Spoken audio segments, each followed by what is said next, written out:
2024, maybe the worst year of my life. I was running Pale Fox, running Collider, fundraising for Collider, trying to exit. You need to be really careful about who you choose as a co-founder. Key to doing well in business is just don't die. Welcome to Founder Debrief, where founders break down the psychology behind their hardest decisions. Today, I'm talking to the founder of Collider, Harry Cooke. He's built and scaled 2 companies, raised venture money as a solo founder, and survived one of the hardest professional years of his life while still keeping the business alive.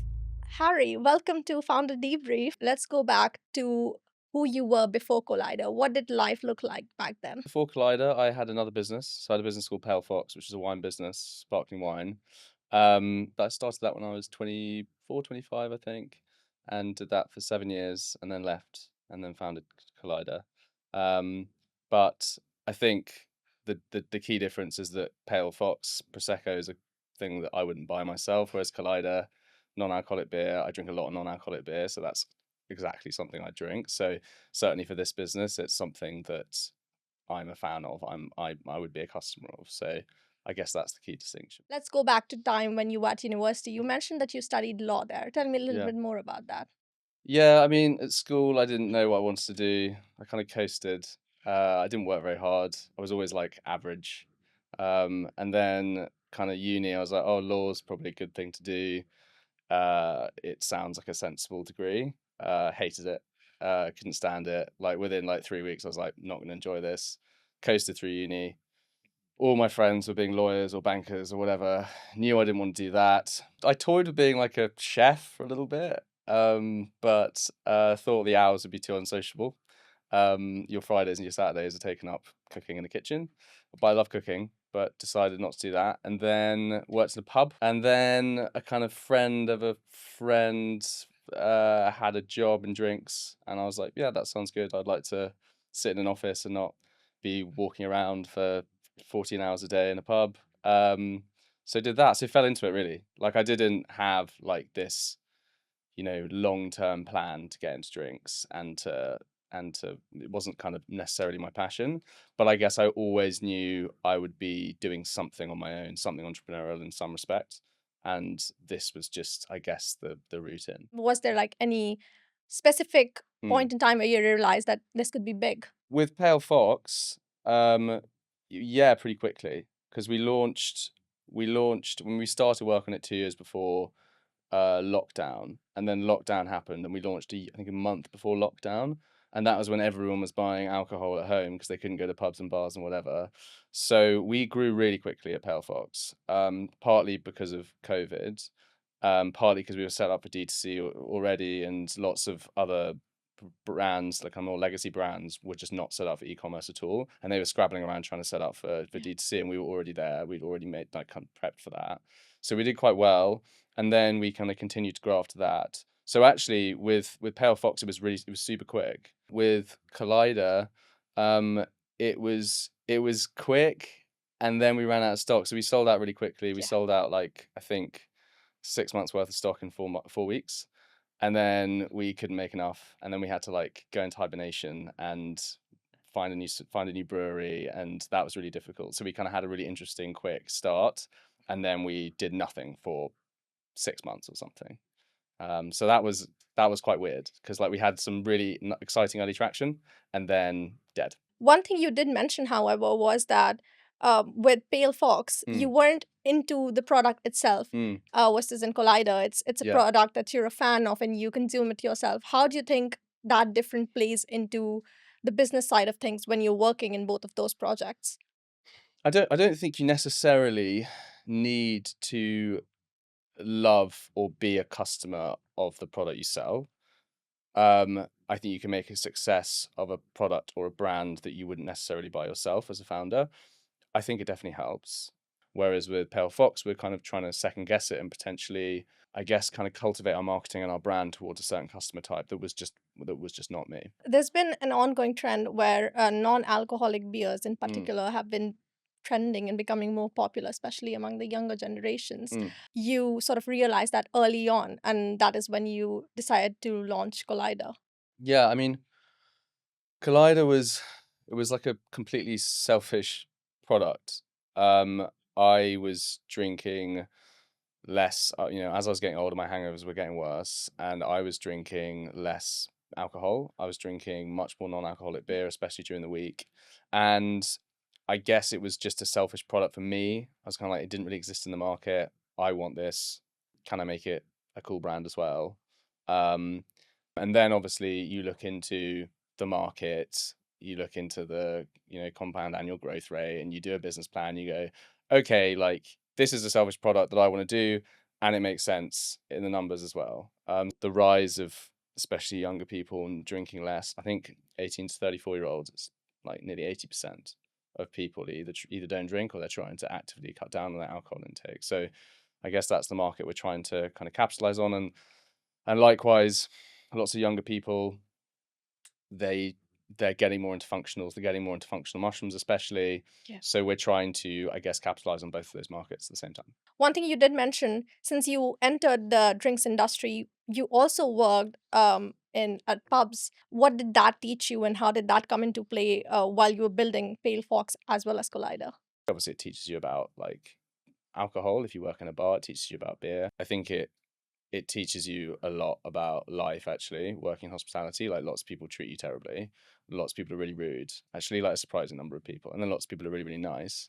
And now, like, if I see anyone who's like rude to a waiter or someone behind the bar, you look at them differently, I think. You mentioned your co-founder at Pale Fox and how that went down. Yeah. How the day-to-day look like back when you were at Pale Mm. Fox and how it went down? Yeah, so my co-founder at Pale Fox was my boss. So I worked at a spirits company, gin, vodka, rum, and he was my boss there. And then we decided to go into business together.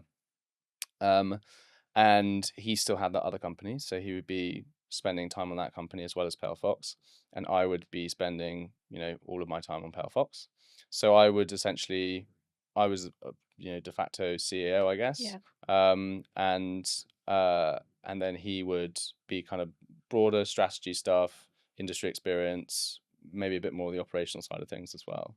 But he would be kind of 50-50 between the two. When you were working at Pale Fox, Mm. towards the end of the like your stint, things did go south. Co-founder relationships are super difficult. I think they're probably the most difficult relationship you can get into. You spend loads of time with that person, more than you would with your other half, probably, especially if you're working really hard. Um, you are under a huge amount of pressure, because especially in a startup, like, things go badly all the time. So you have to deal with that. You have to keep the kind of relationship going. And then you're tied in, like, legally, right? So it's kind of like a marriage.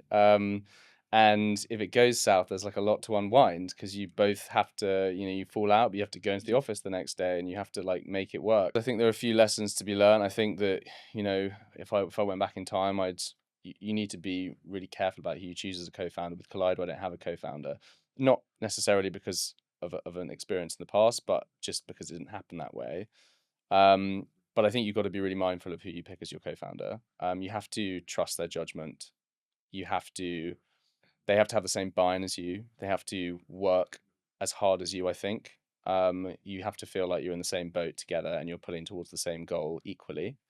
Um, Whether we had that, I don't think so. Partly because he had another business, so that made it difficult. I was working full time, he wasn't. You can adjust that with salary a little bit, but ultimately, salary isn't the reason why you start a business. And I think also starting a business with your ex boss can be difficult, because there's that existing dynamic Yeah. that can linger, um, even when you're, on equal footing, your co-founders. You're always going to have arguments with your co-founder. You're always going to feel like, oh, like, this maybe is unrecoverable, but that isn't always the case. I just think it's a difficult relationship. How would you advise someone who's starting off Mm.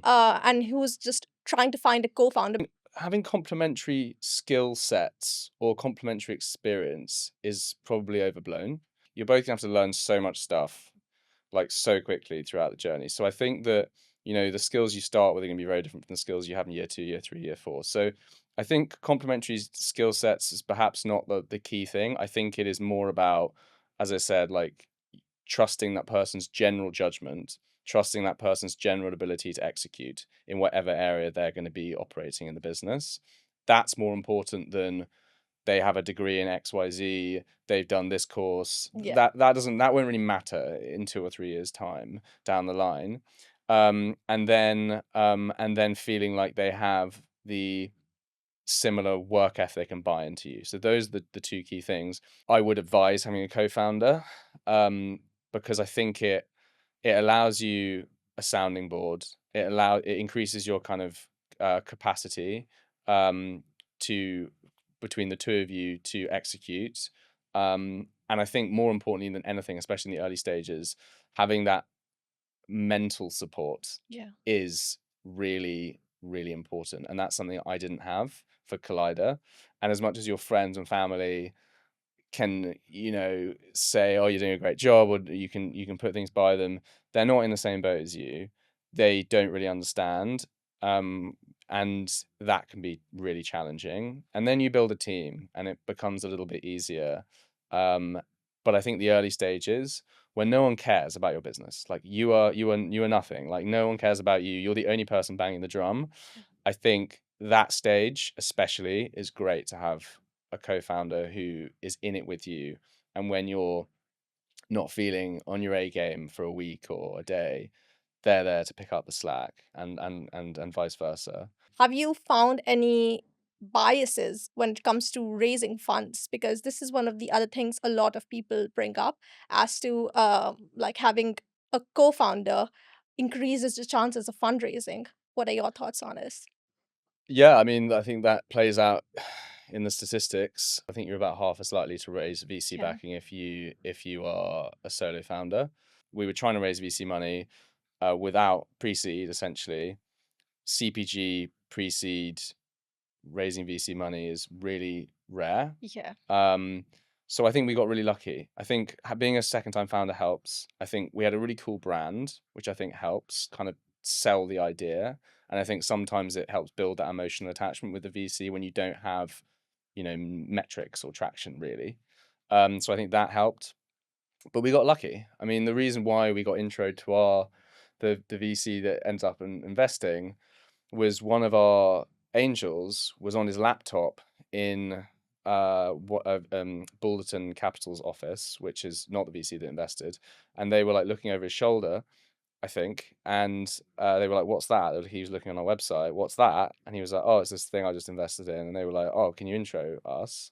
And we intro to someone called Laura at Balderton, and uh, I mean, we were way too small for them. But she was like, I'm going to intro you to Taos at DMG, who did end up investing. And that was just a kind of, serendipitous little moment that happened that led to us, led to DMG leading the round, and led to us filling the round. Who knows whether we would have met another investor had that not happened. But I think you've got to expose yourself to good luck, and then you've got to hopefully have that good luck. Luck is so much more than I think people think it is. And all you can do, you control 10, 20%. And everything else is luck. So like if you can do the 10, 20%, then you can expose yourself to good luck, then at some point you will get it. You'll probably get lots of bad luck, and then at some point you'll get the good luck. The key to like doing well in business is just don't die, just like survive. And that is because you just need to survive long enough to expose yourself to these fortuitous moments that, lead to the development and the growth of your business. So that's what we're going to try and do. We're going to try and do everything right as far as we can, everything we can't control, and just stay alive long enough so that good things happen at some point. You mentioned fundraising, but you also mentioned a little bit about mental health, and that's one of the things which people rarely open about, Mm, especially men. yeah. And so I'd like to understand a little bit of that. You mentioned that you were fundraising, and at the same time you were having certain conflicts with certain people, Mm, and so you had that over your head while you were fundraising, and as to how much disclose to the VCs and what you want to talk about versus not talk about. mm. Can you tell me a little bit about that? That was 2024. 4, maybe the worst year of my life. Um, it was pretty horrible. So yeah, I mean, I was running Pale Fox still as CEO, MD, whatever. Um, Running Collider, fundraising for Collider, and then kind of trying to exit Pale Fox as well. And having co-founder disagreements as part of that. So it was kind of like a lot going on, and um, and you kind of have to like compartmentalize each different thing. And there's certainly the case that when you're talking to investors, you when you're trying to fundraise, you want to put the company in the best light. You want to sell the business. You want to sell yourself, but also you have to be honest. So I kind of felt a little bit like, how do I get the balance right between promoting the business, promoting the company, portraying it in the best light, but also being frank about what's going on here. And that was the way. I mean, I was honest, and I kind of went to the VC. They obviously asked questions about like what's going on with Pale Fox, like you can't be running Pale Fox and Collider surely. And I was like, no, well I'm trying to exit. The company co-founder differences and all of that. And half of me was expecting them to go, oh God, like this guy falls out with his co-founders, like this isn't good. But they were like, oh yeah, no, it happens all the time. And it's like, whatever. So that was good. It was the hardest I've ever had to work to stay motivated, because like you're really pushed to the brink, and you kind of there were definitely points when I kind of felt like, you know what, it would just be easier to just sack all this off and just get a job and a salary and not have to worry about this, and just and yeah, just like not have to deal with it. But then you go to get a good night's sleep and go to the gym or whatever, and the next week is a better week. Sometimes it's not. I think it's just staying staying on the course and keeping on going, and not letting it affect you too much when you close your laptop, which is easier said than done. And it's something that, and in many ways, last year has taught me to be much more kind of calm generally in kind of business. Yeah. Because I know that it probably won't get worse than that. I mean, touch wood. And B, also, like, no one's died. Like, there are much more important things. There are much worse things that can happen to you than just money or equity or fundraising or anything like that. So I think it did kind of give me a little bit of perspective. Well, I had to have perspective in that moment, because it was like, if I cared about this too much, then I'd be really, really deeply unhappy for a long time. So you kind of just have to accept that it's not that important. Yeah. It may feel important, but it's not actually that important. There are more important things. And I think having a little bit more of a kind of stoic approach and a little bit more perspective helps a lot. But it's super difficult. It's easy saying that now, because like it's post Super hoc, like fast, it's yeah. happened. So I can be like, oh well, it was a bit shit. When you're in the moment, it feels like the end of the world. But I do feel like it's kind of those moments that the next time that kind of thing happens, you've already done the reps a little bit, so you're more equipped to deal with it the next time. It'll still get you down in the moment, but I think your ability to rebound, well, my ability to rebound would probably be better, and it would happen more quickly this time, maybe. Did you have a support system when you were sort of in that zone? And how did you get yourself out of that mindset that the Mm, world's much bigger than this and there's so much mm. more to it than the situation I'm currently in? It's just really funny. Like whenever my mum gets worried about me, she starts the frequency of phone calls tends to go up. Like I think like regular cadence would be once every 3 or 4 weeks, maybe a bit more. Yeah. But I noticed the amount of phone calls going up to like twice, 3 times a week, and that was nice actually, because I think she sensed that I was not in that good a place. Um, and it's nice to have someone reach out to you actually, because you don't feel like you're kind of haranguing them, or so that was great. So that was super important. And my dad was there as well. But I think it's just friends, family, the obvious people you care about. Like, you can talk to people, it definitely helps, but ultimately you kind of have to walk the path alone, especially if you're a solo founder. All the classic self-care stuff. I didn't drink for quite a long time. I think that if I'm in moments of like high stress or low mood, drinking is the worst thing I can do. Yeah. So normally, if like a situation like this comes up, I'll cut drinking out entirely.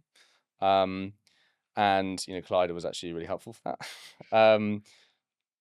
Get sleep, go to the gym, do something else. Don't like. I think that the key thing for me, that when I kind of first started the year, I was like in a work hole, and weekends were spent working, and every hour of the day was working, which basically means you only have one world. Your world is work, and if that world is not going so great, then your life is not so great. Whereas if you take the weekends off and you do things with your friends, even though you kind of don't want to because you feel like you have loads of stuff to deal with, it's so much better in the medium and long term for your mental health, but also just for actually getting stuff done and going back on a Monday and feeling like you can do a good job again. I think every one of us has been through that, and you learn it Mm, the hard way that things happen for a reason. And yeah. then you look back, you're like, I'm much tougher now because that thing Yeah, happened. I don't think you can't read a book that tells you how to deal Yeah. with it. It can certainly help you frame situations, and it can certainly give set you on the kind of roughly the right Yeah. path. But you have to kind of walk that path. Um, and yeah, that's how you grow. That was very heavy. So now we'd like to pivot into something more fun. Okay. We have this segment called the rapid fire round where I'll ask you quick questions and you can quickly answer them. First thing you do when you close your laptop after a brutal day. Probably have dinner, like make some food, put on uh put on something on Netflix, and then at 9 o'clock I try and have like strict reading time from 9 to 10 before I go to bed. This year I've been terrible. I haven't done it at all. But like last year I was actually pretty good. That helped me a lot actually last year. But yeah, dinner, dinner, something on Netflix quickly, then read. What's your go-to show? Just to I'm watching the Eddie Hearn, what's it called? Greatest Showman right now. Eddie Hearn, Matchroom documentary right now. yeah, It's really good. awesome, Love a bit of Eddie Hearn. Yeah. amazing. Worst advice you've ever heard given to founders? Get your product perfect before you launch, you know, or like get your logo perfect or print your business Yeah, cards or whatever. All that like window dressing stuff. Like the key is just to launch as quickly as possible, having done your research and then figuring out all the problems once you're in market. You're never going to have a perfect product before launch. The whole point is you launch, and then you get it perfect like 5 years down the line. So I think waiting too long to launch, being too precious about what you launch with, I think is the key. And as long as you have feedback yeah. loops in play when you launch, then your product will be massively improved. One habit you swear by that no one else does. I have like a really, really intricate coffee. This is not a really intricate morning coffee routine. Yeah. So it's like my girlfriend takes the piss out of me. Like, it takes about 25 minutes to make a coffee in the morning because it's like, weigh the beans in grinder, spray the beans with water, whisk the grounds. Like, it literally is the most involved process ever. I really got into it in lockdown. That really helps me. No, that's another thing in the morning that really helps me just like get in the Grounding zone. you, yeah. If you had to start a company in a totally random industry, which one would it be? It would be in skincare.